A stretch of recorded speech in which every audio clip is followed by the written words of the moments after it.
Voilà. Donc bonjour à tous, bienvenue. Merci d'être présents. Alors, on a peut-être eu une petite confusion d'agenda parce que pour les uns c'était 18h30, pour les autres c'était 19h, mais vous êtes déjà fort nombreux à être présents et donc on démarre sans plus attendre. Euh, donc, comme je le disais, donc la première fois, c'est vraiment une réunion importante pour nous, pour la ville. C'est la deuxième réunion d'information donc de ce processus participatif ancré au programme d'action mobilité, qui va nous tenir jusqu'à la fin de l'année. Alors ce soir, au menu, on a quelques éléments, hein, récapitulation du PAM d'abord, et puis on va faire revenir un peu sur le processus participatif. Alors la grosse pièce, ce sera le résultat de l'enquête, et puis vous aurez quand même l'occasion d'avoir un peu de temps de questions-réponses quand même, c'est pour revenir sur certaines questions. Alors, c'est un processus, je le disais, d'appropriation et de participation qui est vraiment très très important pour la ville, puisque avec à la clé pour nous la possibilité et la volonté de reprendre le contrôle de notre mobilité communale et de nos voiries. Et donc à la barre se trouve Nicolas Rocher de Espace Environnement, auquel je cède la parole pour vous expliquer plus en détail le contenu de la soirée. Nicolas. Merci. Oui, merci, Monsieur da Camara Gomez. Bonsoir à toutes et à tous. Tout d'abord, désolé effectivement pour l'éventuelle confusion qu'il peut y avoir au niveau de l'horaire. En fait, on constate que tout le monde à peu près est présent.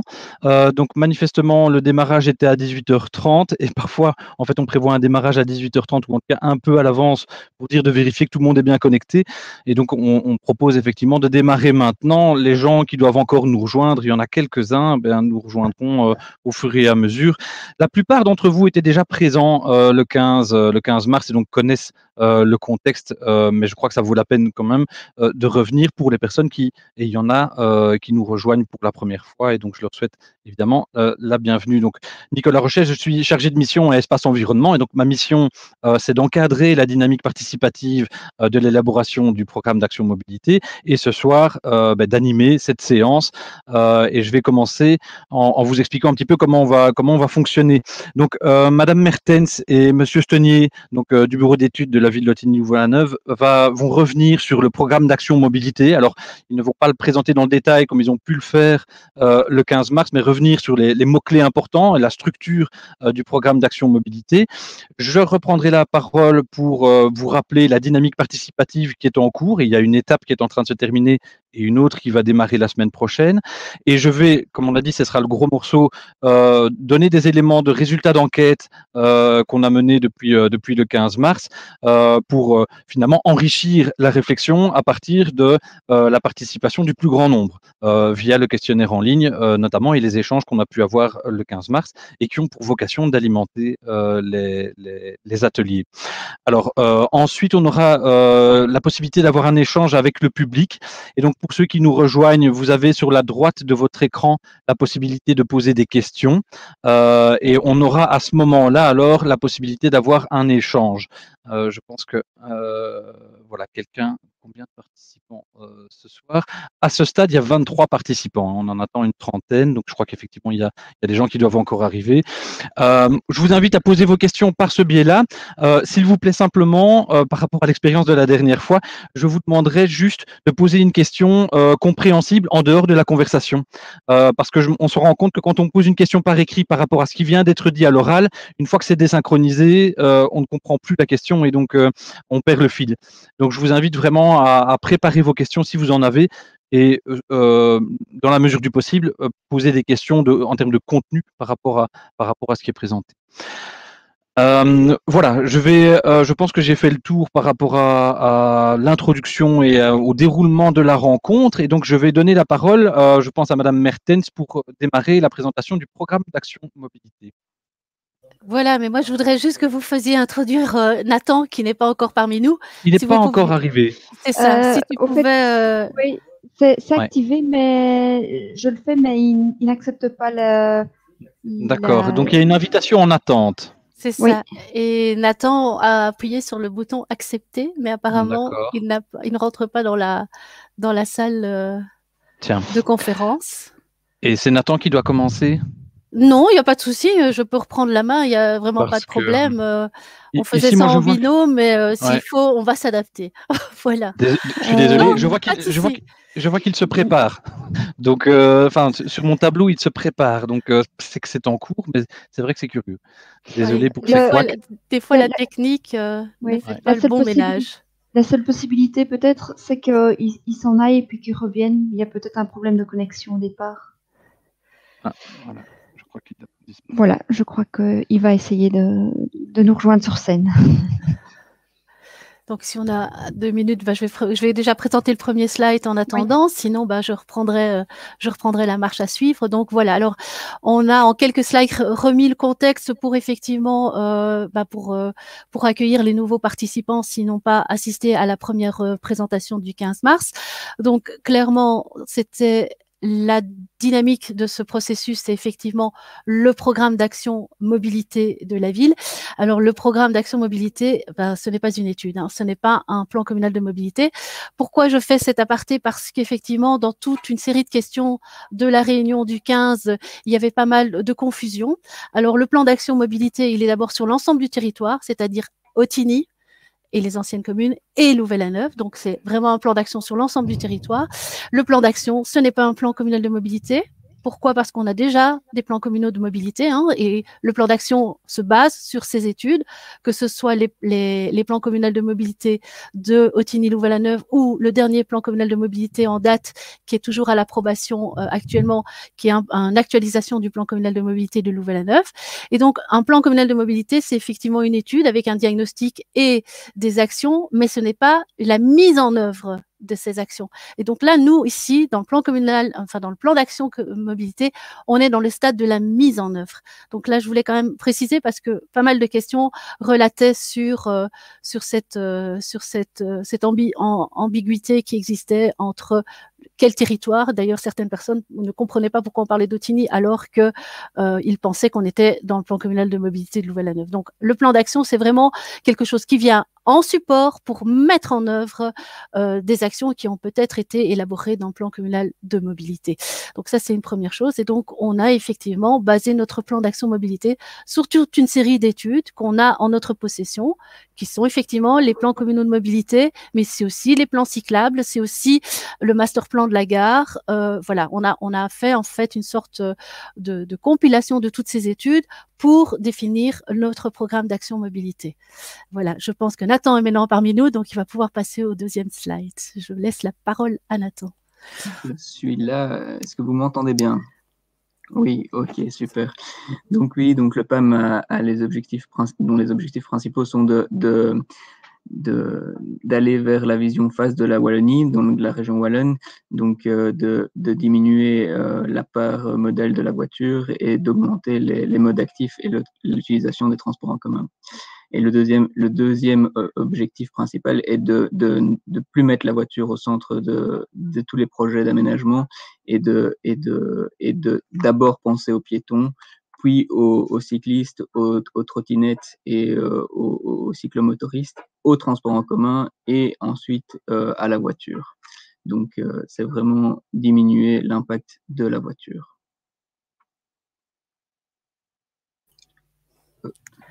Alors voilà, le PAM se compose comment? De 4 thématiques qui sont les modes actifs, les transports en commun, la voiture et l'intermodalité. En regard effectivement des thématiques et des objectifs que Nathan a développés. 4 thématiques, 4 objectifs stratégiques en regard à ces 4 thématiques, 10 objectifs opérationnels qu'on a déjà tous présentés dans la présentation du 15. Et puis, de ces 10 objectifs, on a environ une 50aine d'actions qui sont vraiment des choses pour mettre en œuvre le plan d'action mobilité.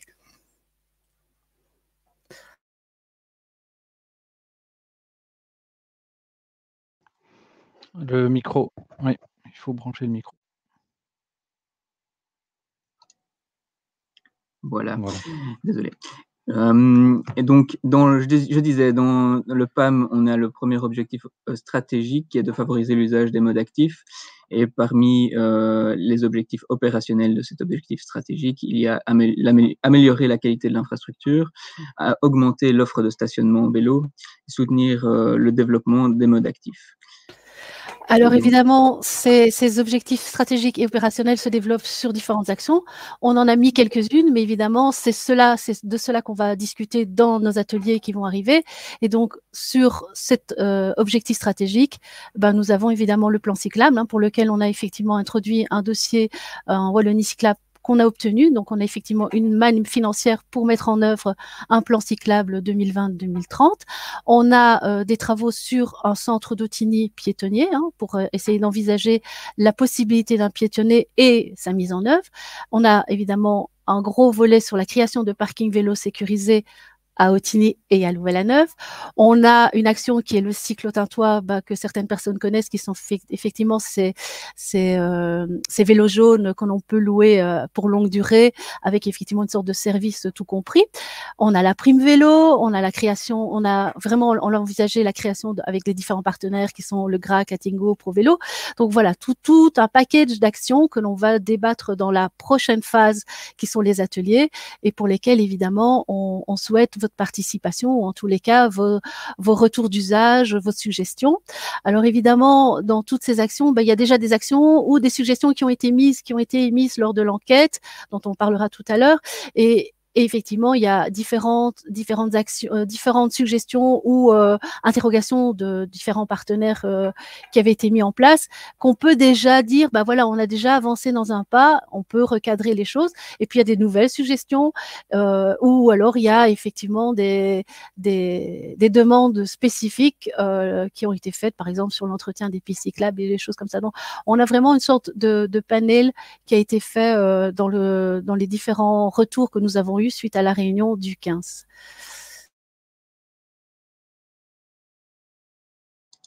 Objectif opérationnel, objectif stratégique, numéro 2 est de favoriser l'usage des transports en commun. Pour ce faire, l'objectif opérationnel d'augmenter et de compléter l'offre de transports en commun, et un objectif suivant qui est de réaliser des infrastructures adaptées telles que... Alors voilà, alors là, c'est un objectif qui est un peu intéressant parce que même s'il n'est pas, je veux dire, glamour, en tous les cas, il n'a pas eu beaucoup de succès vis-à-vis de vous, enfin, en tous les cas, vis-à-vis des personnes qui voulaient participer aux ateliers. Les ateliers, je veux dire, mode actif et voiture ont été ont eu un plus grand succès. Alors, ce qui nous attriste un peu parce que c'est vraiment, je veux dire, stratégique par rapport à la mobilité de demain. C'est vrai qu'on a beaucoup d'atouts et ça a été mis en évidence aussi au niveau de l'enquête. On a 2 gares bus, on a 2 gares ferroviaires. On est vraiment à un nœud, je veux dire, intermodal avec de la mobilité, je veux dire, transport en commun qui est assez actif. Et clairement, on n'a pas beaucoup de retours. Mais bon, nous, on reste optimiste par rapport à ça parce qu'il y a effectivement des projets avec des enjeux qui sont effectivement au-delà de l'échelle de la ville, de notre territoire simplement. Et on trouverait ça intéressant quand même d'avoir au moins un retour de participation sur ce sujet-là. Alors, les actions, c'est la gare de Tigny, c'est les gares des bus, c'est l'amélioration de la qualité des arrêts des bus, c'est la création de sites propres pour les bus, là, c'est dans la continuité de ce que l'on fait déjà. C'est le transport à la demande, c'est notre petite étape qu'on voit actuellement avec nos deux outils actuels qui sont en test à Louvain-la-Neuve avec le tech à la demande et l'autonomie. C'est le lancement d'un proxybus pour la liaison avec les villages qui sont plus excentrés du centre d'Autigny et qui sont malheureusement peu desservis.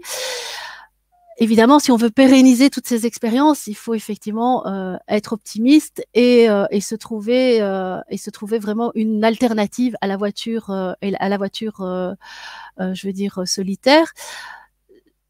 J'ai encore envie de marquer le coup sur transport à la demande parce que pour l'instant on est dans une phase test qui se déroule sur Louvain-la-Neuve parce que c'était un choix de notre partenaire aussi de trouver un terrain qui permette toutes les expériences et Louvain-la-Neuve était vraiment intéressant par rapport à ça, mais c'est vraiment une expérience qui nous permettra aussi de trouver peut-être une alternative pour la desserte des villages plus reculés ou moins bien desservis comme par exemple Sérou par rapport à Autigny. Donc, clairement, ça, c'est notre choix, c'est d'avoir ce service sûrement sur l'ensemble du territoire à terme.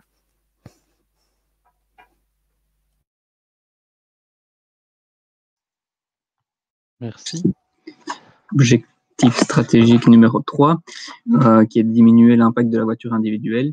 Donc, les objectifs opérationnels qui en découlent, c'est de favoriser le partage des véhicules, de véhicules partagés donc, ou de véhicules entre voisins, par exemple, rationaliser le parking, améliorer la sécurité routière et réfléchir à un plan de circulation dans les quartiers. Alors pour les actions, on en a beaucoup évidemment.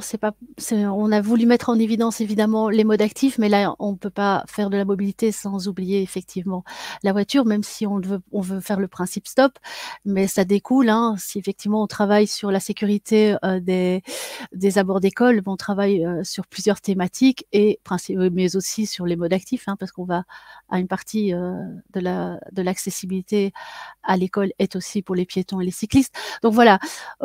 Donc, il y a des actions, beaucoup d'actions sur les voitures, mais qui sont finalement des actions transversales parce qu'on travaille sur les automobilistes, mais il y a des retombées sur les autres modes. Et donc, évidemment, on a le développement d'une offre en voiture partagée. Je pense, Nathan, on avait déjà développé ce point lors de notre précédente réunion. On a un grand plan de stationnement pour vraiment avoir une politique claire et définie sur l'ensemble du territoire du plan de stationnement, puisqu'effectivement, pour l'instant, on a une énorme zone bleue qui a des avantages et des inconvénients. On a la ville 30 qu'on a pratiquement finalisée, mais pas encore mise en œuvre, et on va faire une évaluation. On veut avoir un retour de votre part par rapport à ça aussi, puisqu'on est en pleine évaluation pour certaines zones 30, pour voir quel type d'aménagement on pourrait faire et comment on peut améliorer et rendre effective cette zone 30.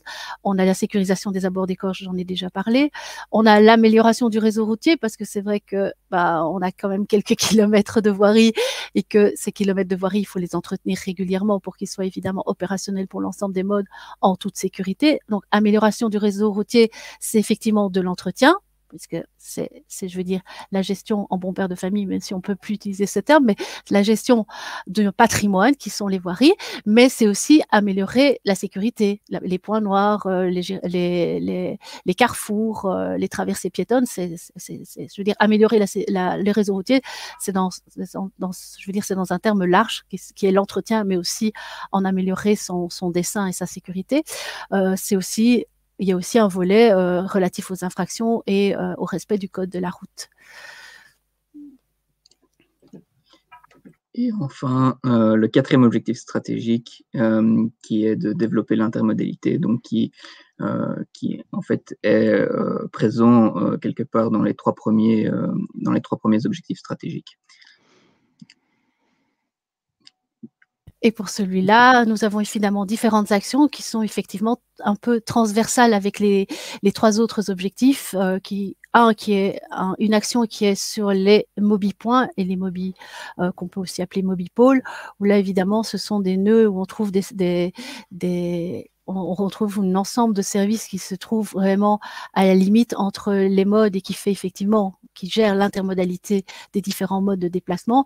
On a une action qui effectivement a été initiée dans le cadre du plan communal de mobilité de Louvain-la-Neuve, qui était relative à la livraison et à la problématique du charroi lourd qui se trouve sur le piétonnier, que ce soit en termes de sécurité ou effectivement en termes de cohabitation avec le piétonnier.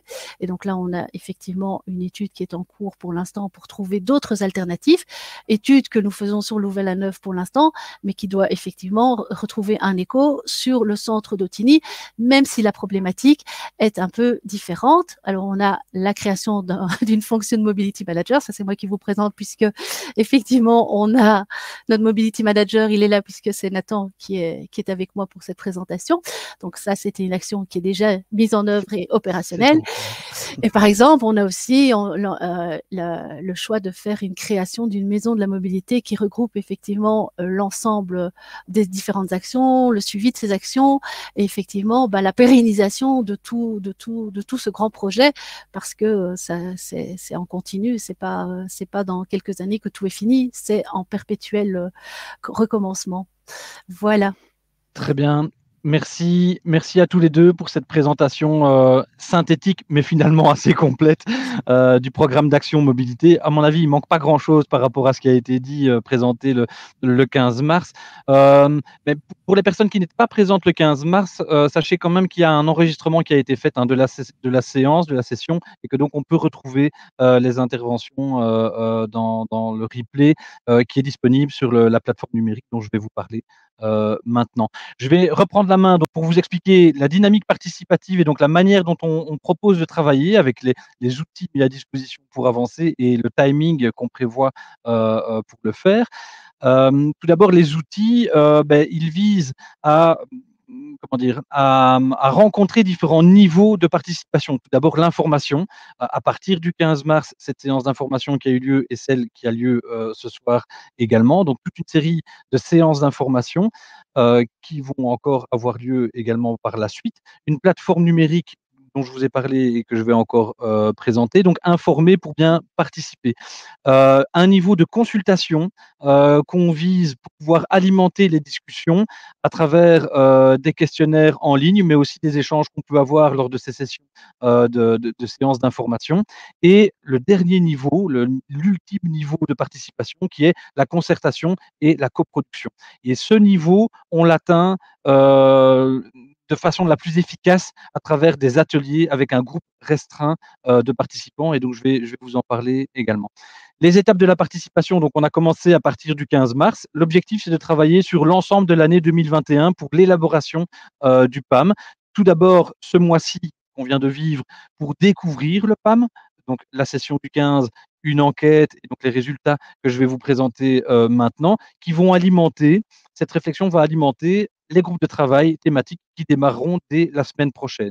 Et donc je vais vous en parler également. On va s'occuper pendant 2 mois et demi sur ces ateliers thématiques. On aura l'occasion pendant les mois d'été de faire une synthèse et une communication sur ce qui aura été fait. Et on reprendra à partir de septembre pour une nouvelle salve de groupes de travail, cette fois sur des actions spécifiques qui auront été identifiées et sélectionnées pour être approfondies.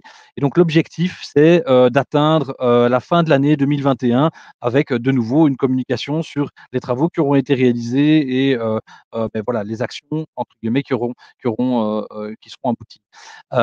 Il est prévu également de continuer sur la suite, les mois qui suivent cette année, sur de la communication régulière sur l'état d'avancement du programme d'action mobilité. Alors, les ateliers thématiques, comme je vous l'ai dit, l'objectif, c'est de travailler avec des groupes restreints. On a identifié un groupe de 15 personnes, donc un nombre de 15 personnes pour travailler par thématique. 10 citoyens et 5 acteurs institutionnels, associatifs, personnes ressources concernés par la thématique en question. Les thématiques, c'est bien la mobilité active, piétons et cyclistes, la mobilité en transport en commun et ce que j'ai appelé la mobilité automobile, donc la mobilité donc, voilà, qui vise à rencontrer l'objectif stratégique de diminuer l'impact de la mobilité individuelle. 3 réunions par groupe de travail, donc on va avancer de façon évolutive avec ces groupes à 3 reprises à partir de la semaine prochaine pour les premiers groupes. Pour ceux qui ne participeraient pas à ces ateliers, eh bien, vous pouvez continuer à suivre l'évolution du projet à travers la plateforme numérique. Je propose que ma collègue Alexandra vous mette le lien sur l'onglet questions pour que vous puissiez le sélectionner, l'identifier et l'enregistrer. C'est une plateforme qui a vraiment pour enjeu de centraliser toutes les informations disponibles sur la démarche, sur les étapes d'élaboration du programme d'action mobilité. Alors, les résultats de l'enquête qui a été menée à partir du 15 jusqu'au 31 mars, elle a fait participer 64 personnes qui ont répondu au questionnaire. J'ai eu peu de retours de gens qui me disaient, mais il y en a eu malheureusement, qui me disaient qu'ils ne parvenaient pas à compléter le questionnaire. Donc, je suis effectivement désolé qu'on ait organisé cette enquête en ligne. Il y avait une possibilité de le faire en version papier. Peut-être que pour les prochaines enquêtes, on pourrait insister sur ce point. Mais donc, effectivement, 164 personnes ont complété, ont répondu et je vais vous présenter ici les résultats de cette enquête. Tout d'abord, vous expliquer grosso modo quel est le profil des répondants. Ensuite, voir quelle est la perception ou en tout cas l'adhésion aux objectifs stratégiques et aux objectifs opérationnels qui vous ont été présentés. Donc, on pourrait avoir un ressenti par rapport à ces objectifs. Et donc ça, c'est plutôt des chiffres, c'est plutôt des indicateurs quantitatifs. Et une seconde partie plutôt qualitative, donc sur des questions ouvertes qui étaient posées sur les atouts et les faiblesses du territoire en matière de mobilité et les suggestions et les questions en suspens. Je terminerai par voilà, l'explication de la façon dont on a procédé pour organiser l'inscription aux ateliers. Alors, le profil des répondants, eh bien, ça c'est simple. En fait, on a, on a beaucoup d'hommes qui ont participé à cette enquête, 2 tiers d'hommes et 1 tiers de femmes. Au niveau des âges, c'est assez classiquement la donne. On a essentiellement des personnes actives de 35 à 64 ans qui ont participé, qui sont un peu surreprésentées ici dans notre panel, avec, mais de toute manière, une représentation moindre mais existante quand même d'autres catégories d'âge. Au niveau des activités, même chose. On a une majorité d'employés du secteur public et ou associatif.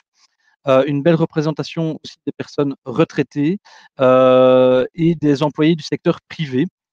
Et puis aussi d'autres secteurs représentés de manière moindre, mais qui sont effectivement également présents. Alors, au niveau des différents quartiers, on a 2 quartiers et d'autres, mais surtout 2 quartiers qui sont très fort représentés. Le quartier de Lozelle avec 9 participants et Ottignies-Centre avec 9 participants également. Globalement, en fait, on a 21 personnes issues de Louvain-la-Neuve et le reste, donc 41 personnes issues d'Ottignies et des anciennes communes du territoire. On a 2 participants qui sont extérieurs à la commune, qui viennent de Chastres et de Gembloux. Alors, on a eu un petit couac, simplement, je voulais le signaler, par rapport au menu déroulant qui était à disposition dans l'enquête, où malheureusement, il y a 4 villages et quartiers qui n'étaient pas représentés dans le menu déroulant. Et donc, je suppose que ces personnes se sont soit indiquées ailleurs, enfin, je suppose que c'est ce qu'ils ont fait effectivement, puisqu'ils n'apparaissent pas dans la catégorie autre. Bon, voilà, c'est un couac. J'espère que si c'est le seul, je crois que ça fonctionne. J'espère qu'il n'y en aura pas d'autres. Mais ça montre quand même qu'il y a certains quartiers qui ne sont pas représentés, mais globalement quand même, il y a, le territoire est assez bien représenté dans l'enquête. Alors, au niveau des modes de déplacement, on voit ici sur les bâtonnets rouges la répartition des modes de transport pour les déplacements principaux. Comme c'est habituellement le cas, la voiture est le mode dominant, mais à 36%, ce qui est très loin évidemment je dirais de la répartition des modes de transport sur la Wallonie en général. Généralement, c'est 70% d'automobilistes. Ici, on a 36% de voitures, 28% de vélos, 20% de marches et 10% à peu près de trains. Donc, on est loin effectivement de la répartition classique, mais je pense que ça s'explique.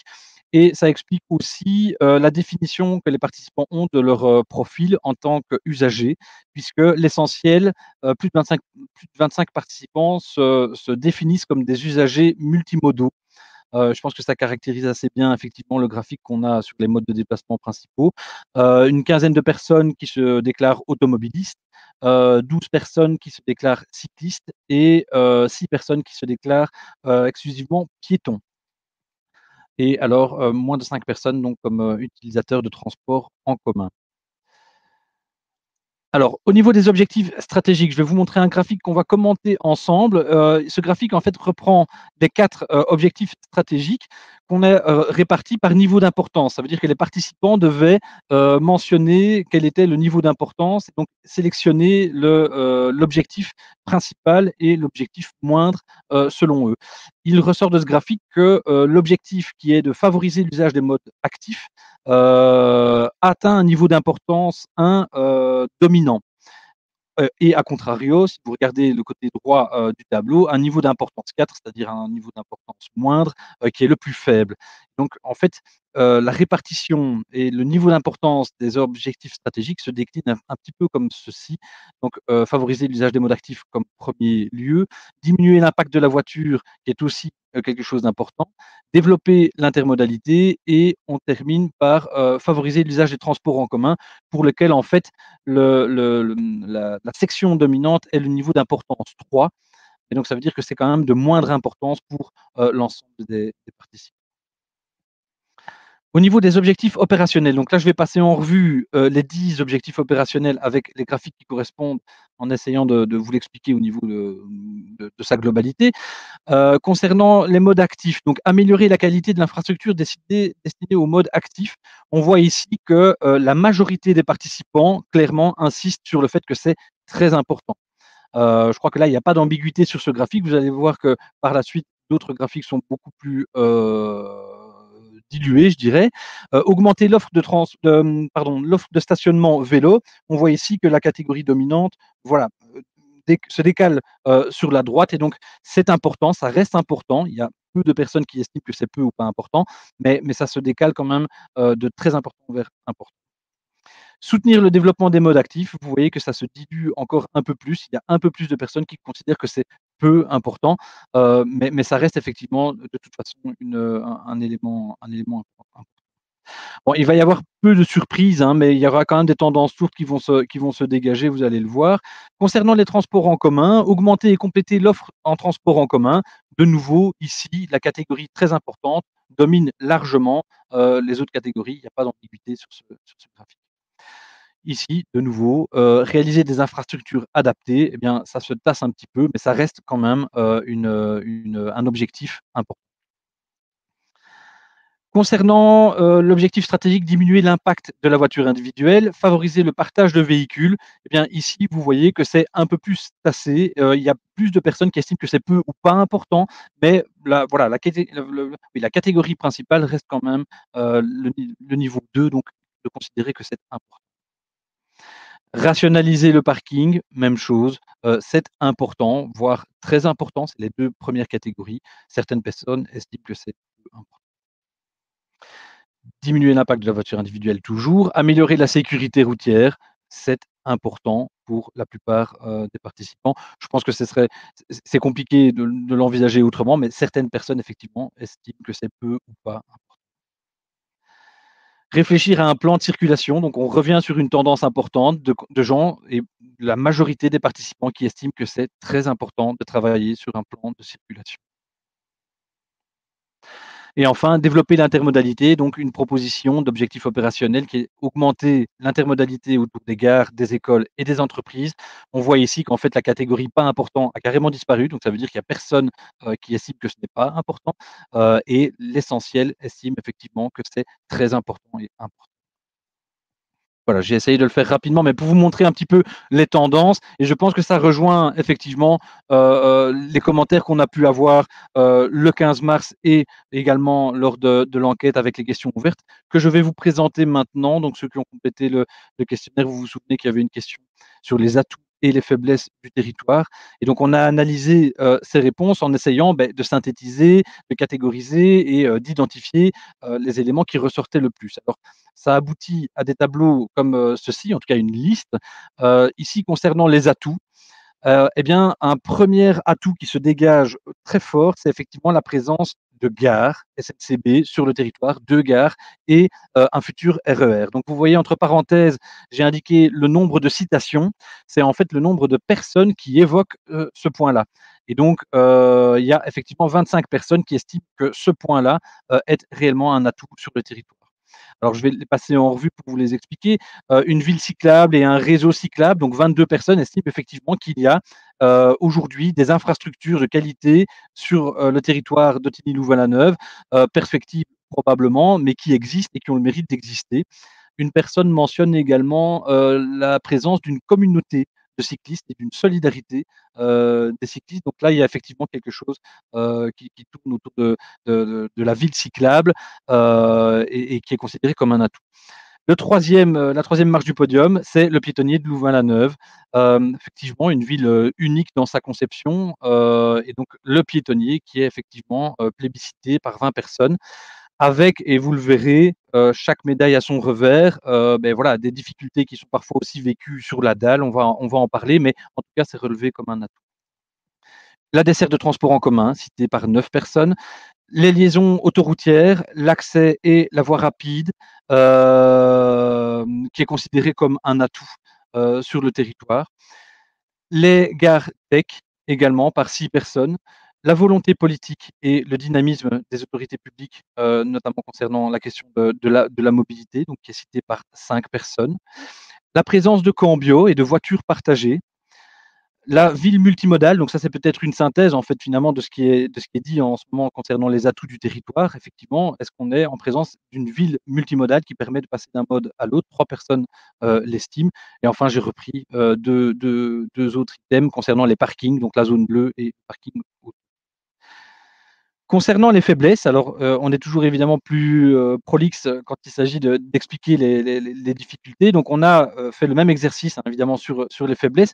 J'ai repris ici, les principales qui ressortent. Il y en a une trentaine, hein, trentaine de problématiques qui sont évoquées et donc qui sont autant d'éléments qui vont alimenter, les réflexions.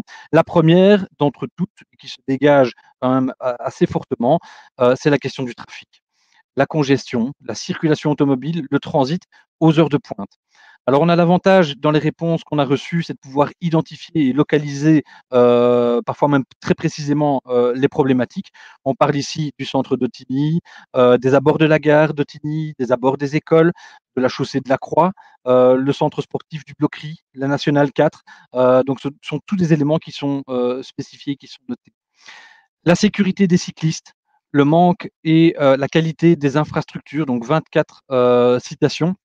De nouveau, hein, le revers de la médaille par rapport aux atouts qu'on a évoqués tout à l'heure. Ou ici aussi, on évoque la piste du Bois de Rêve, la rue des Combattants, la Nationale 4, toute une série d'endroits de points un peu noirs qui ont été identifiés par les participants et donc qui sont autant d'éléments qu'on va pouvoir étudier par la suite. La sécurité des piétons et la cohabitation des différents modes, piétons, cyclistes et autres.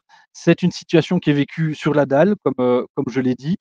C'est un élément qui revient quand même assez souvent. La cohabitation des différents modes, c'est probablement une question qu'il va falloir se poser et qu'on peut aussi localiser sur la dalle, mais pas que, aussi dans le centre de Tigny. Certaines rues posent problème, posent question par rapport à ça. La couverture du territoire et la fréquence des transports en commun, 10 personnes estiment que c'est perfectible et que donc on peut travailler là-dessus en mentionnant aussi effectivement certaines lignes par exemple ou certains quartiers. Les parkings dans le centre versus les parkings en périphérie, 10 personnes estiment qu'effectivement il y a une offre disproportionnée de parking dans les centres, que ce soit à Ottignies et à Louvain-la-Neuve, en comparaison à ce qui est disponible en périphérie pour organiser du délestage et empêcher effectivement les voitures d'aller se garer et se parquer dans les centres-villes. Les vitesses excessives et les nuisances liées aux vitesses excessives sur les grands axes. Donc là, on n'est pas sur des excès de vitesse, mais sur le fait que les vitesses autorisées sur les grands axes créent et génèrent des nuisances et des pollutions. Le manque de parking vélo sécurisé et la problématique des vols de vélos, qui est évoquée plusieurs fois. Et donc effectivement, quelles sont les réponses possibles pour empêcher les vols de vélos, notamment le parking de vélos sécurisé. Dans les faiblesses toujours, je continue ma liste sur la lancée. L'entretien de l'existant, c'est vrai pour les voiries, c'est vrai pour les pistes cyclables, c'est vrai pour les trottoirs. Et donc il y a des remarques qui sont évoquées à ce sujet en disant, ben voilà, certaines personnes disent c'est bien d'envisager des nouvelles choses, mais commençons par entretenir l'existant et ce sera déjà ça. La problématique du charroi de fret, donc des camions et des livraisons, que ce soit sur la dalle ou dans le centre, le transit dans le centre d'Ottignies qui sont évoqués. Les liaisons douces entre Ottignies, Louvain-la-Neuve et j'ai rajouté et d'autres villages parce que c'est également évoqué. Comment avancer sur la mise en place et la mise en œuvre, l'amélioration de ces liaisons douces entre les différents pôles d'activité et de vie. Les voiries étroites, les trottoirs étroits dans certains quartiers, probablement le centre d'Ottignies, sont effectivement assez étroits et donc ça pose des problèmes, notamment de cohabitation des différents modes. un point que j'ai voulu dissocier du premier point qui était le trafic, qui est, je pense, assez spécifique, les gros pôles d'attraction de voitures. Et là, on identifie effectivement très précisément la gare de Tigny, l'hôpital, les écoles, et donc effectivement des pôles qui attirent des voitures qui viennent stationner, qui sont alors des voitures ventouses. On parle de voitures ventouses dans les quartiers. Et donc là, il y a effectivement un travail à faire là-dessus. Le manque de plan de circulation qui est évoqué directement par 3 personnes, la hiérarchie des voiries qui n'est pas claire, qui n'est pas évidente et qui peut être améliorée pour certaines personnes. Le relief de la ville entre Tigny et Louvain-la-Neuve, par exemple, qui est parfois problématique. Les horaires des trains, notamment en soirée à la gare de Tigny, qui posent problème. Et alors, je terminerai par là, des comportements inciviques, le non-respect des règles, que ce soit au niveau du code de la route, mais aussi dans la cohabitation, comme je le disais, hein, des différents modes sur le territoire. Alors, l'ensemble de ces problématiques évoquées, elles concernent donc, comme on le voit, hein, la circulation automobile, le stationnement, la mobilité et le stationnement pour les cyclistes, la mobilité piétonne, l'usage des transports en commun, l'intermodalité et le comportement des usagers. Donc, ce sont vraiment effectivement toutes les problématiques qui sont abordées dans les actions du programme d'action mobilité. Donc, je crois qu'effectivement, les attentes des participants et les actions proposées par le programme d'action mobilité, a priori, tendraient à se rencontrer. Donc, je pense que c'est une bonne chose. On n'est pas complètement à côté de la plaque. Alors, au niveau des suggestions, c'est le dernier élément de l'enquête que je voulais aborder ici avec vous. Vous vous souvenez, ceux qui ont réalisé, complété le questionnaire, que c'était la dernière question concernant ces suggestions. Avez-vous des suggestions à apporter par rapport au programme d'action mobilité? Il y a des questions qui apparaissent aussi dans ces commentaires. On est en train de faire l'analyse. L'objectif, c'est de les énumérer, ces suggestions, de les identifier et de les regrouper en les mettant en parallèle des problématiques qui sont évoquées et qu'on a repris ici. Et donc, je vous montre de nouveau encore des données brutes, mais le tableau se présenterait comme ceci, avec différentes colonnes. Et la première colonne sur la gauche, finalement, c'est des thématiques que je viens d'évoquer, dont j'ai parlé, et pour lesquelles on a mis en vis-à-vis ces questions et ces suggestions qui sont abordées par les participants. Alors, j'ai comptabilisé jusque 67 suggestions émises. Alors, comme on l'a dit, elles ne se valent pas toutes. Il y a des suggestions qui sont très concrètes, pragmatiques, localisées et qu'on peut directement identifier et intégrer. Il y en a qui sont d'ailleurs clairement déjà identifiées dans le programme d'action mobilité, qu'on peut identifier, donc qui se matchent, qui se rencontrent. Mais il y a probablement aussi des suggestions pour lesquelles il n'y a pas nécessairement d'emprise au niveau de la commune ou de possibilité de la mettre en œuvre, voire éventuellement de le financer. Et donc, il y a tout un travail d'analyse qui doit être fait maintenant de ces suggestions qui sont émises. Je ne vais pas rentrer dans le détail, ce serait trop fastidieux aujourd'hui et à ce stade, mais l'objectif, c'est effectivement de pouvoir mettre en parallèle ces 67 suggestions avec les 50 actions proposées par le PAM, et alors d'identifier celles qui correspondent et de travailler ensemble lors des ateliers sur comment améliorer et comment compléter le programme d'action mobilité. Alors, ces suggestions et questions, elles posent quand même toute une série d'éléments sur le fond qu'il va falloir discuter et pour lesquels il y a parfois déjà des possibilités de réponse, notamment cette question de la séparation des modes entre piétons, cyclistes et voitures. On voit que sur le territoire et dans les réponses aux questionnaires, certains aménagements posent question, notamment la question de la sécurité des piétons, par exemple sur la dalle. Ces questions-là, clairement, vont être discutées, vont être débattues lors des ateliers concernant la mobilité active. Une question qui a été abordée aussi au moins à 2 reprises, la question finalement de la fiscalité, de la mobilité et des incitants. On parle ici de diminuer l'impact de la voiture individuelle.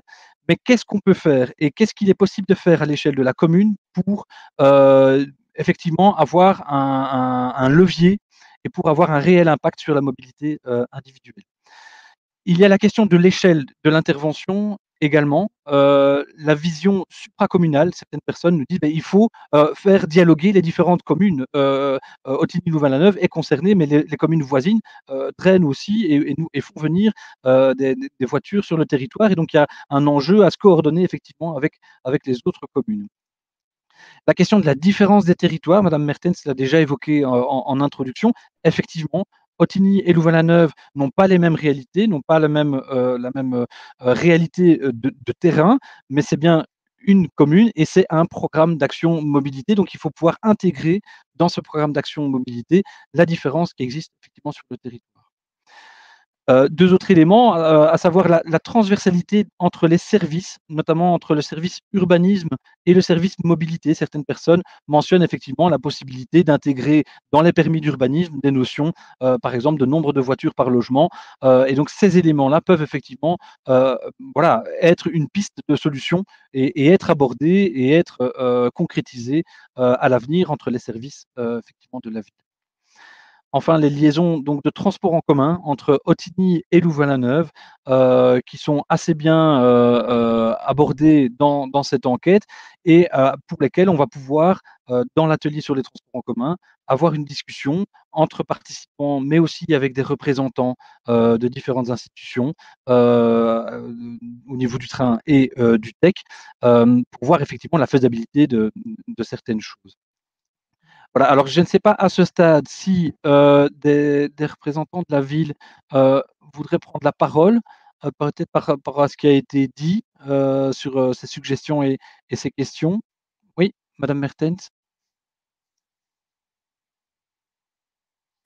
Oui, donc voilà, je voudrais aussi rebondir sur les différentes questions qui sont en cours Ouais. par nos auditeurs, si on veut dire ça Ouais. comme ça. Oui, effectivement, moi je voulais aussi parler évidemment de l'échelle, hein. Évidemment, nous on intègre notre plan comme notre programme d'action évidemment dans des objectifs régionaux et aussi avec les communes voisines, hein. On n'est pas, je veux dire, la mobilité ne s'arrête pas aux frontières de notre territoire et c'est bien pour ça qu'on a des partenariats avec, par exemple, la province qui fait des études effectivement plus à l'échelle de la province du Brabant wallon. Et puis on a évidemment des contacts en direct avec la région wallonne puisque la région wallonne subsidie une partie des pouvoirs locaux et des communes pour la gestion des travaux, hein, comme par exemple Wallonie cyclable. Donc évidemment, tout ça se fait en corrélation et en lien avec évidemment nos voisins.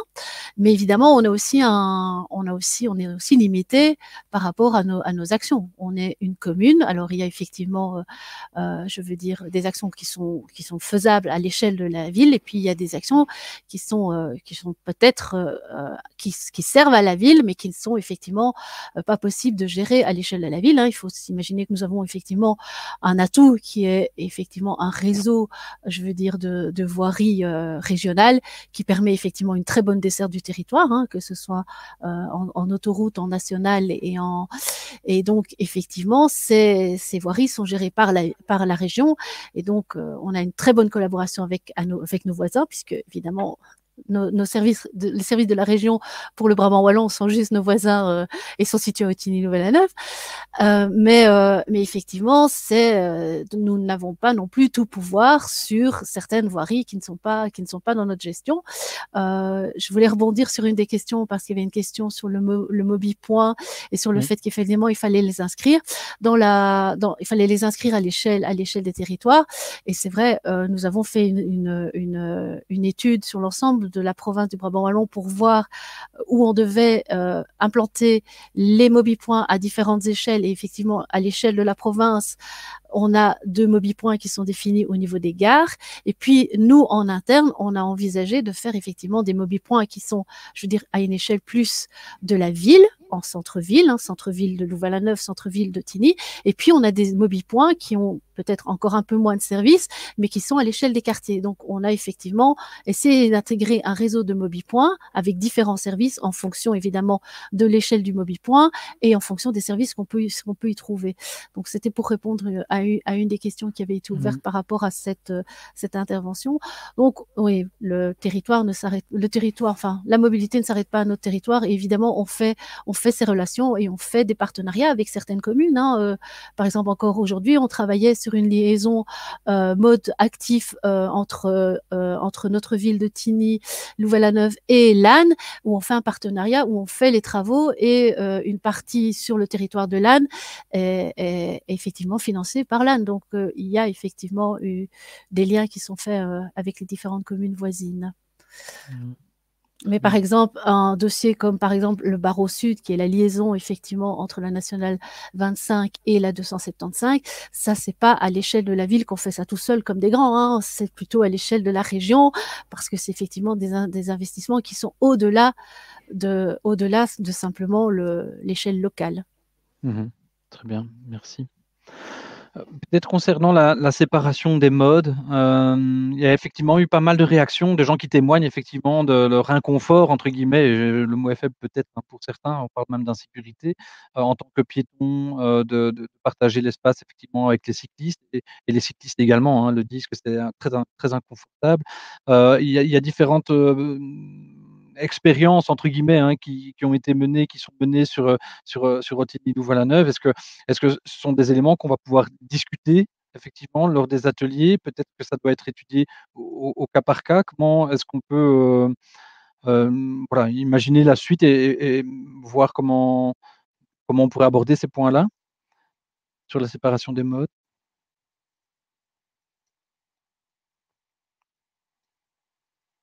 Non? Oui, ici, petite concertation pour savoir. Oui.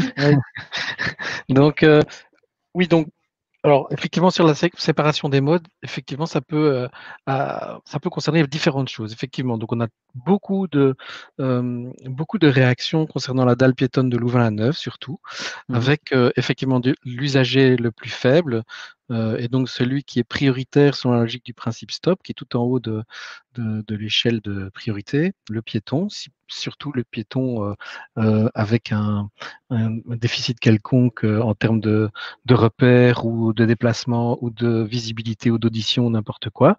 Donc, il faut vraiment faire très attention à ça. Et à côté de ça, on a cette immense dalle piétonne avec des connexions dans tous les sens qui sont traversées aussi par des utilisateurs de véhicules de micromobilité ou des cyclistes. Alors, il faut quand même tenir un tout petit peu compte du fait que ça a toujours été comme ça. Donc, depuis la création de Louvain-la-Neuve, le piétonnier de Louvain-la-Neuve a toujours servi aussi les cyclistes, les piétons. Puis dans les années 70 sont arrivés les skateboards. Il y avait déjà les enfants avec les patins roulettes. Puis aujourd'hui, on a une explosion des moyens de micromobilité et on a une explosion des cyclistes. Et puis les vélos vont de plus en plus vite puisqu'il y a des vélos maintenant à assistance électrique et les speed pedelecs. Et donc on est dans quelque chose qui était toléré, qui fonctionnait bien, et on évolue doucement vers quelque chose qui devient de plus en plus déséquilibré et où on n'a pas vraiment de moyens, on n'aura pas vraiment les moyens de réguler. Il est impossible d'imaginer de dire, voilà, les cyclistes, telle rue, telle rue, telle rue, les piétons, c'est les autres.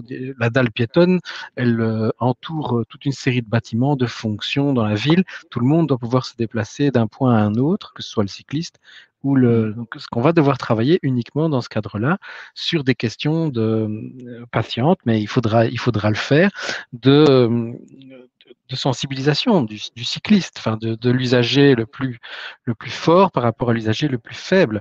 Donc, et ça, je pense que à part des marquages au sol, des rappels réguliers dans les etc., de la signalétique, des campagnes d'information, on n'arrive pas, on ne peut pas imaginer d'avoir des policiers partout qui essayent d'arrêter les cyclistes quand ils en voient passer un.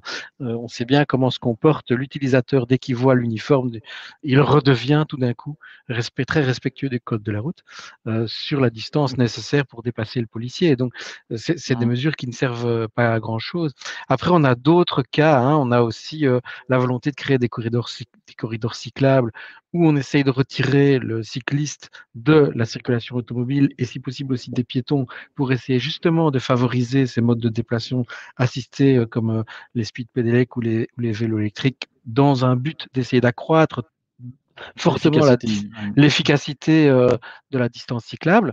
Et donc là, c'est un autre mode. Là, au contraire, on va essayer par tous les moyens de trouver la possibilité de trouver dans l'espace public les moyens de séparer les véhicules. Donc voilà, deux situations, deux approches complètement différentes, et pourtant c'est un peu la même chose. C'est des conflits au départ de mobilité. Merci. Je vois une remarque qui dit qu'effectivement, il faut pouvoir distinguer l'insécurité ressentie et l'insécurité objective.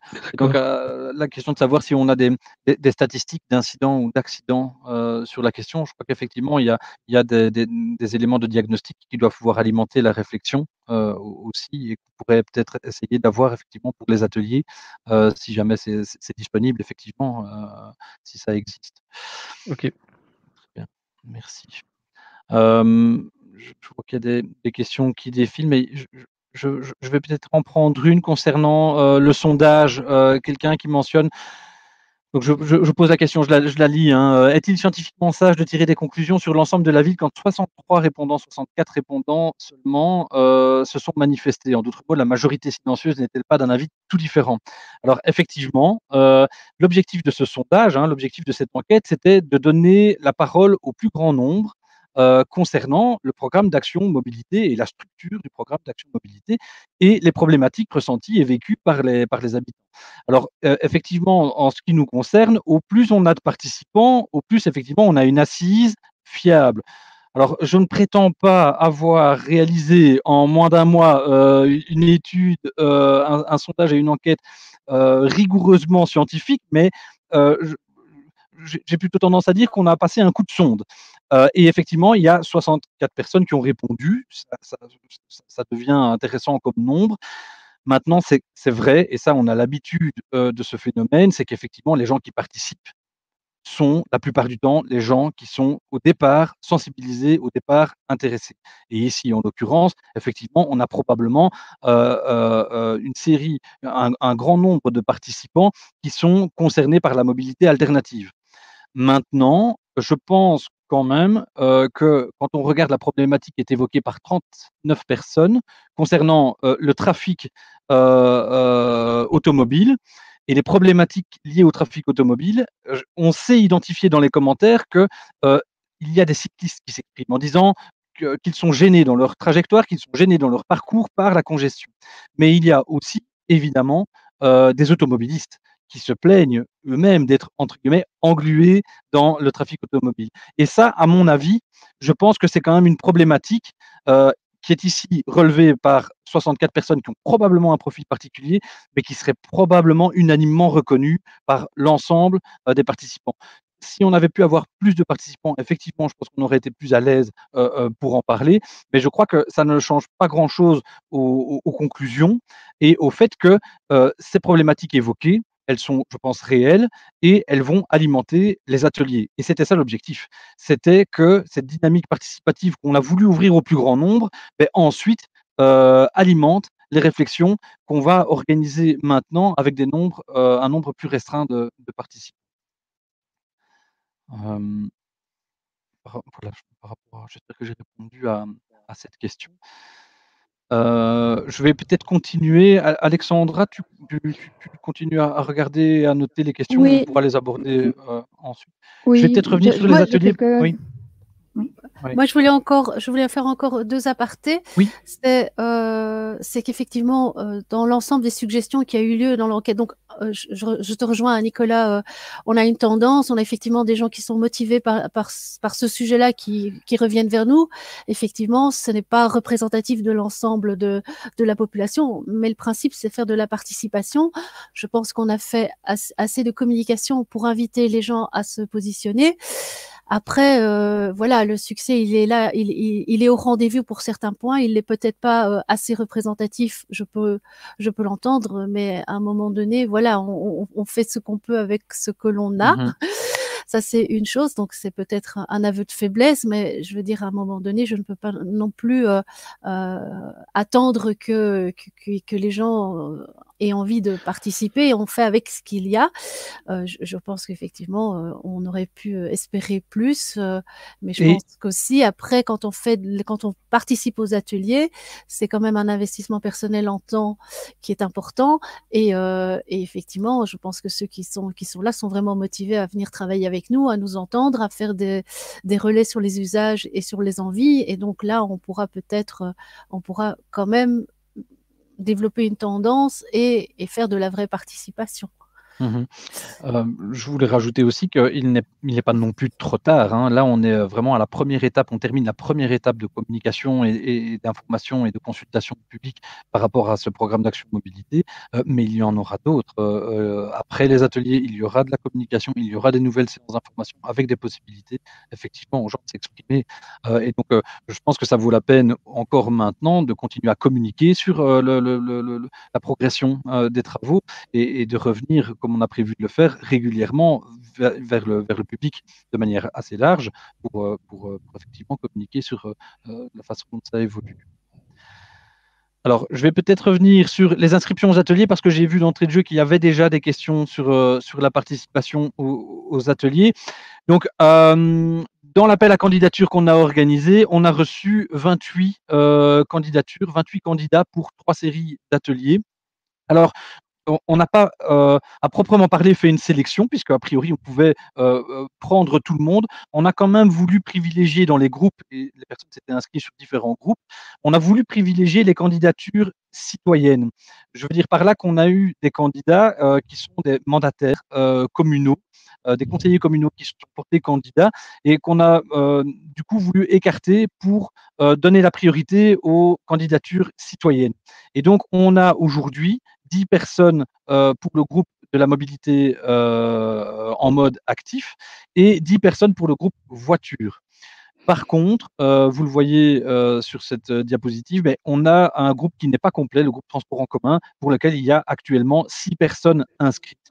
Alors, s'il y a des personnes qui sont susceptibles de s'inscrire à 2 groupes, et c'est possible, mais c'est vrai que c'est quand même assez conséquent, c'est énergivore et c'est chronophage. Donc, ça prend, voilà, c'est quand même un investissement assez important. Donc, je ne pousse pas à la consommation, mais si vous connaissez des gens ou si vous avez vous-même envie de participer au groupe de travail sur la mobilité en transport en commun, eh bien, revenez vers nous. Il y a 4 places disponibles, donc effectivement, et donc ça peut tout à fait s'organiser. Voilà, concernant les ateliers. Alors, je ne sais pas s'il y a, Alexandra, d'autres questions qui ont été abordées dans Oui, le… en fait, il y a eu pas mal de propositions et de propositions émises que j'ai notées, mais que je propose peut-être pas d'aborder, Qu'on mais enregistre, peut-être hein, oui, aborder voilà. dans le cadre des ateliers. Et voilà, les idées sont toujours les bienvenues. Il y avait une question qui était restée en suspens, si je ne me trompe pas, c'est il existait des retours d'expérience sur les zones dites 30. C'est ça, oui. Voilà, ça c'est une question dont on n'a pas encore eu la réponse. Alors oui, en fait, les zones 30, c'était un dossier qui devait être, je veux dire, plus analysé, et on aurait souhaité faire la participation citoyenne avant de les mettre en œuvre, mais on a eu, je ne sais pas si on peut appeler ça une opportunité du Covid, qui a fait que, ben évidemment, comme il y avait moins de circulation, la région nous a invités et à subsidier la clé pour faire des zones temporaires pendant cette période effectivement un peu plus calme au niveau des voiries. Et donc on a fait un appel à projet pour effectivement se dire oui, les zones 30, c'est peut-être le moment de le faire. Et donc dans cet appel à projet, on pouvait donc en zone temporaire mettre très vite en œuvre ces zones 30, c'est-à-dire les mettre en œuvre, je veux dire de façon simplifiée avec de la signalisation et quelques aménagements qui étaient vraiment des trucs très légers dans un premier temps, et puis faire une évaluation. Cette évaluation, elle est en cours par rapport à certaines zones 30 qui sont mises en place. On a d'autres zones 30 qui vont être mises en place, comme par exemple tout le quartier autour de la chaussée de la Croix, qui vont être en place prochainement. Mais celles qui sont en cours, enfin qui ont déjà été effectives et pour lesquelles il y a la signalisation, on a effectivement un retour d'expérience, que ce soit de la population, de la police et même des services techniques, qui fait qu'on a rassemblé toutes ces idées et puis qu'on a effectivement l'étape suivante, c'est de cette évaluation, voir comment améliorer, comment aménager effectivement ces zones 30, comme par exemple des aménagements d'entrée pour vraiment spécifier qu'on rentre dans la zone 30, parce que si on n'y fait pas attention, certaines personnes ne voient pas les panneaux d'entrée de la signalisation routière. C'est vrai que ce n'est pas très lisible sur l'espace public. Et donc on est en plein dans cette évaluation, puisque cette évaluation va nous permettre de créer de vrais aménagements, que ce soit pour modérer la vitesse sur des lignes droites ou sur la zone 30 entrée pour bien la spécifier. Et donc, on est dans cette phase d'évaluation pour pouvoir, je veux dire, budgétiser et créer et pérenniser ces zones 30, puisqu'il y a certaines zones 30 qui étaient là juste temporairement pour voir si effectivement c'était peut-être illusoire d'imaginer ça, puisque évidemment, on a évidemment toute une sorte de tutelle par rapport à la police, par rapport à la tutelle de la région wallonne de la sécurité routière, pour ne pas mettre des zones 30 qui effectivement ne sont pas adaptées à la situation. Je parle par exemple des axes entre villages qui sont pas du tout adaptés à une zone 30, et ou par exemple sur l'avenue des combattants, où nous aurions voulu une grande zone 30 du Douer jusqu'à la gare, et pour lequel évidemment la région, mais là parce qu'on est sur une voirie régionale, a dit que ce n'était pas à faire. Et donc voilà, donc on doit un peu composer quand on réalise ces aménagements, mais je précise que nous sommes en pleine évaluation pour la phase 2, qui est la phase 2, qui sont des aménagements plus conséquents, la pose de coussins berlinois, la pose d'entrée de ville, la réaménagement peut-être de zones de stationnement pour pouvoir faire des chicanes et des choses comme ça, pour inciter l'automobiliste à rouler en zone 30, parce qu'évidemment, on ne se fait pas de leurre, ce n'est pas le respect de la signalisation ou du code de la route qui entraîne effectivement le respect de la zone 30. Voilà. Très bien, merci. J'ai sous les yeux une question qu'on n'a pas abordée, enfin je ne pense pas qu'on y ait répondu, concernant les aménagements, les abords de la gare de Tigny. Et donc la question d'un master plan de la SNCB. Voilà, la question c'est, est-ce qu'il serait possible d'avoir ce master plan ou de se faire présenter des éléments du master plan de la SNCB concernant, donc, à l'occasion de l'atelier concernant les transports en commun. Donc, est-ce que effectivement les documents ou les projets en gestation, en cours ou en préparation pourront être utilisés, exploités ou commentés, discutés lors des ateliers, et si pas, peut-être à l'inverse, faire remonter des recommandations, faire remonter des observations et des éléments de réflexion et de discussion qu'on pourrait avoir dans les ateliers auprès des institutions concernées. Ben, là aussi, okay. Là aussi, on est. Je ne sais pas si David veut répondre ou j'y vais. Là, on est en plein, je veux dire, partenariat avec l'ensemble des acteurs, que ce soit la SNCB, Infrabel, et effectivement aussi l'OTW, parce qu'il y a effectivement Gare des bus qui est inséré dans ce master plan. Il y a aussi le service urbanisme, puisqu'il y a effectivement un quartier urbain à recréer dans cette zone. Donc, on est en plein dedans. Effectivement, on a des outils qui sont le master plan de la gare ou le plan commune, le plan aux abords de la gare, le plan de mobilité aux abords de la gare, qui sont des études qui sont assez anciennes, mais qui sont les lignes directrices et les grands objectifs à mettre en œuvre pour ce dossier. Et je pense que, et c'est pour ça que je relance un peu la demande de participation sur l'atelier transport en commun, parce que je pense que c'est vraiment stratégique. Et dans cet atelier, effectivement, on fera un peu l'historique et un peu où on en est, et avec les objectifs qui sont rencontrés ou pas rencontrés, ou peut-être effectivement les usagers pourront dire mais nous notre point 1 ou notre priorité 1 c'est ça, et est-ce qu'elle est rencontrée ou pas, et voilà, en sachant bien que nous on n'est que partenaire des autres personnes qui sont gestionnaires de ces zones ou même propriétaires des terrains et des infrastructures, mais qu'on a quand même un poids à dire, puisque on est, je veux dire, partenaire, et on est en bonne collaboration avec ces acteurs pour avancer. Donc je pense que c'est clair que l'atelier transport en commun fera un retour des projets, et on invitera la SNCB pour venir présenter les grandes lignes de leurs projets. Oui, très bien. David, veux-tu rajouter quelque chose? Mais je vais peut-être rebondir sur une question qui est posée concernant les ateliers, la façon dont les ateliers vont se dérouler. Est-ce que les participants doivent préparer quelque chose avant la réunion? La réponse est non. L'objectif, c'est vraiment de vous faciliter entre guillemets la tâche, mais surtout de vous avoir présent aux ateliers pour pouvoir discuter des éléments qu'on va apporter. Et donc, il y a des éléments qu'on va apporter, notamment les suggestions qui ont été émises dans l'enquête, qui vont alimenter la réflexion. Il y a évidemment les actions du PAM, du programme d'action mobilité, qu'on va discuter dans ces ateliers. Et dans la mesure du possible, on parle de diagnostic, on parle de projets qui sont en cours ou en gestation. Dans la mesure du possible, on va essayer d'aller chercher les informations là où elles se trouvent pour alimenter la réflexion. Et donc, ça veut dire que le premier atelier, ça va quand même être assez bien d'informations descendantes et on va proposer aux participants de réagir par rapport à ce qui sera présenté. Donc, on va organiser notamment des tours de table pour que chacun puisse s'exprimer. C'est vraiment l'objectif des ateliers et c'est pour ça qu'on fait ça en groupe restreint. Les 2 ateliers suivants vont permettre d'identifier des actions à creuser, soit des actions existantes dans le PAM qu'on veut creuser et enrichir, soit d'autres actions qu'on veut pouvoir explorer, identifier et voir si c'est raisonnable d'avancer dans cette direction-là. Et l'atelier 3 sera un atelier qui permettra d'approfondir et d'affiner les propositions qui auraient été émises lors du 2e atelier. Grosso modo, c'est comme ça qu'on compte travailler, mais chaque thématique, une thématique n'est pas l'autre, et donc on va travailler aussi en fonction de la matière qu'on a, mais l'objectif, c'est vraiment surtout de donner la parole aux participants et d'avancer vers une construction, entre guillemets, collective. Voilà. Il y a une question qui vient de... Oui.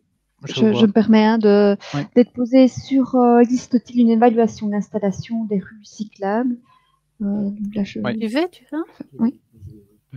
Donc, il n'existe pas véritablement d'évaluation précise. Donc, le sentiment général, c'est que les rues cyclables sont encore trop peu connues par les gens qui possèdent et qui conduisent des voitures et qui possèdent un code qui ont un code, un permis de conduire, voilà. Que c'est une disposition qui date pourtant, je pense, du 1er janvier 2014, si ma mémoire est bonne. Et donc, en fait, il y a même encore des tas de gens qui ne savent pas ce que c'est qu'une rue résidentielle, hein, donc, et qui se demandent à quoi sert ce panneau pour dire que tiens, mais il y a des enfants qui jouent. Non, que c'est une disposition du code qui précise que ça veut dire 20 km/h, etc.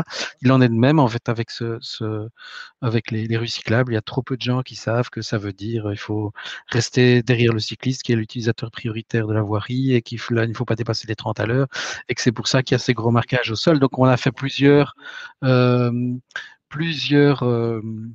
campagne de communication, on continuera à en faire, hein, notamment l'année passée lors de la semaine de la mobilité. On avait essayé de bien informer les gens. On doit continuer à le faire. En fait, il faut considérer que c'est un investissement et que de plus en plus de gens qui passent le permis de conduire savent ce que c'est qu'une rue cyclable et qu'il y a de plus en plus d'automobilistes qui vont apprendre à la respecter. Et nous, de notre côté, notre devoir, c'est d'essayer de multiplier l'information et pas de baisser les bras parce que c'est une bonne solution. Enfin, à supposer qu'un jour, la majorité des utilisateurs de la voirie comprennent comment ça fonctionne et respectent le code, c'est vraiment un bon dispositif pour ces petites voiries tout à fait contraintes qu'est le centre d'Ottignies. C'est vraiment le dispositif idéal. Donc, je pense que c'est pas parce qu'aujourd'hui on constate que finalement peu de gens la respectent qu'il faut, je pense, y renoncer en disant ça sert à rien. Donc il y a un travail de sensibilisation. Oui, il faut quand même se rendre compte que refaire une voirie comme on a refait la rue de Deux-Ponts et la rue Rennes-Astrid, on le fait tous les 30-50 ans. Hein, on ne fait pas ça. Donc c'est un véritable investissement. Et donc je crois qu'il faut maintenir l'effort malgré tout.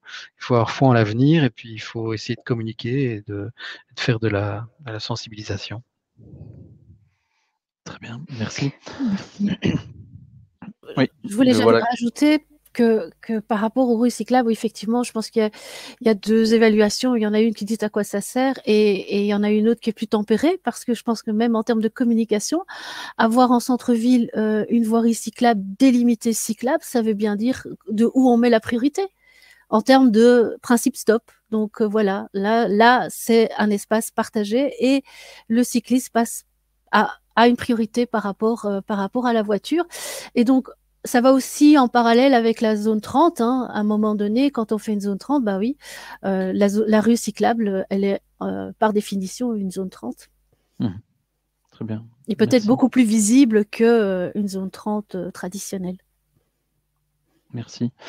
Je vois une dernière question qui est arrivée. Qui va valider ou pas les idées émises aux ateliers?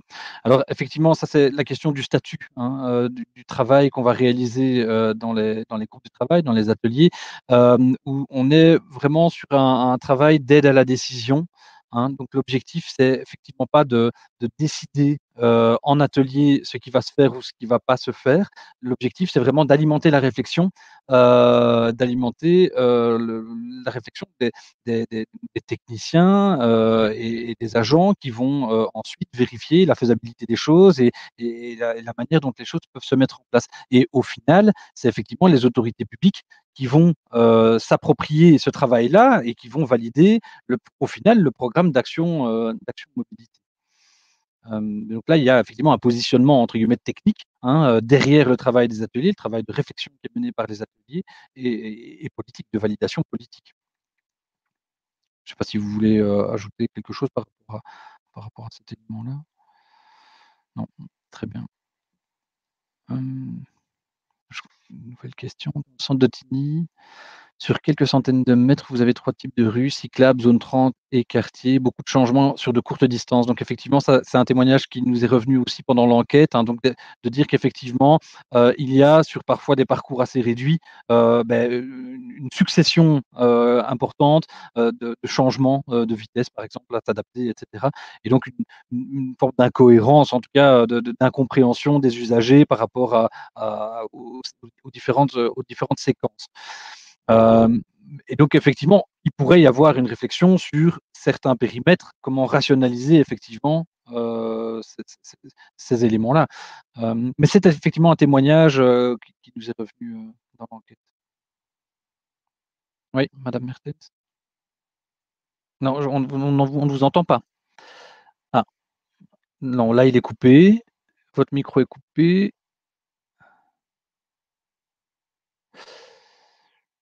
Voilà. Est-ce que ça marche? Voilà. Non, ça ne marche pas. Ça a marché, hein, mais... Allô, allô? Oui, voilà, là, ça fonctionne. Super. Voilà. Ça fonctionne. Excusez-moi. Voilà. Alors, je voulais revenir à la validation de la participation. Ah oui, d'accord. Parce qu'effectivement, l'objectif du collège, c'était de faire un plan d'action mobilité et effectivement céder de la participation pour pouvoir évidemment l'implémenter, l'améliorer, le revoir dans ses priorités, parce que c'est ça aussi, un plan d'action mobilité.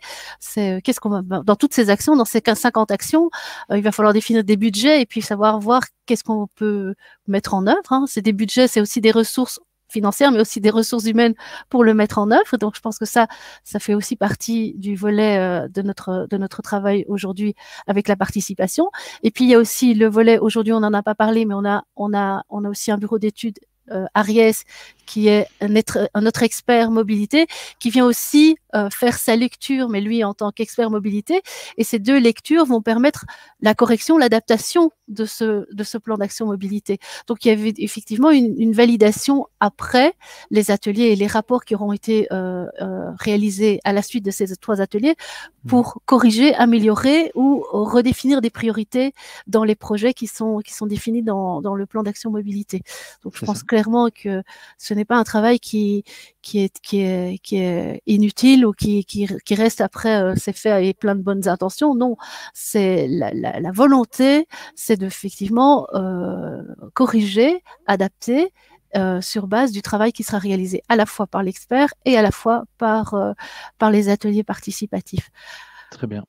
Par rapport à la question de Monsieur Van Hoof, par rapport effectivement à zone 30, rue cyclable, zone 20, on essaye effectivement d'essayer d'avoir une vision globale et essayer d'apaiser les choses et de supprimer tous ces éléments. Pour l'instant, comme je l'ai dit, on a fait les zones temporaires en essayant d'aller assez vite pour voir comment ça allait fonctionner. Et sur base de ça, l'évaluation va aller vers plus de cohérence. Et c'est clair que si on pouvait, je veux dire, en début entrée, faire une zone 30, c'est bien.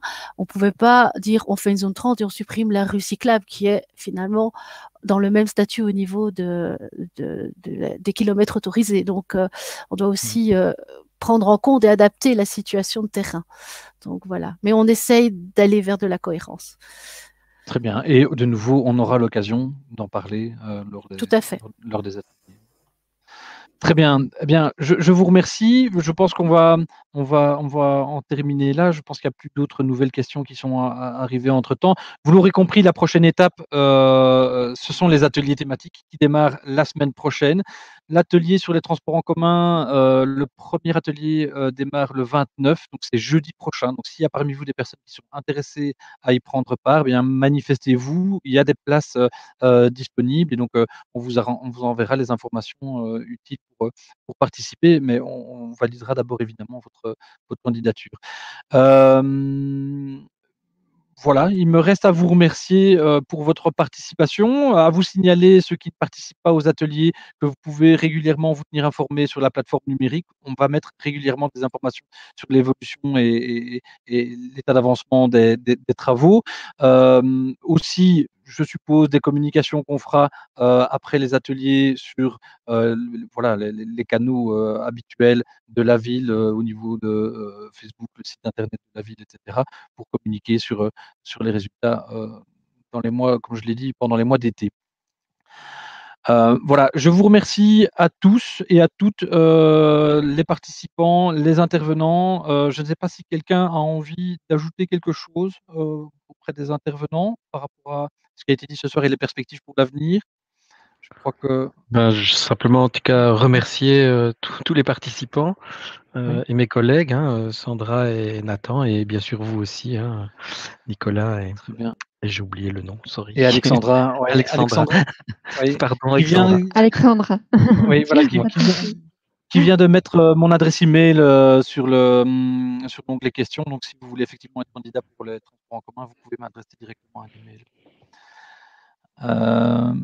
Oui, une question sur les candidatures aux ateliers. Oui, toutes les personnes ont été informées. Et donc, si vous n'avez pas l'information, alors revenez vers nous parce que c'est qu'il y a eu un problème au niveau des emails. Mais normalement, effectivement, lundi, début de semaine, toutes les personnes qui étaient inscrites, qui étaient candidats aux ateliers, ont reçu l'information de leur sélection ou non. Donc, si ce n'est pas le cas, alors revenez vers nous. Ça va? Voilà, merci à tous pour votre participation. Je vous souhaite une bonne soirée et à bientôt. Au revoir. Bonne soirée à tous. Au revoir. Au revoir. Au revoir, merci.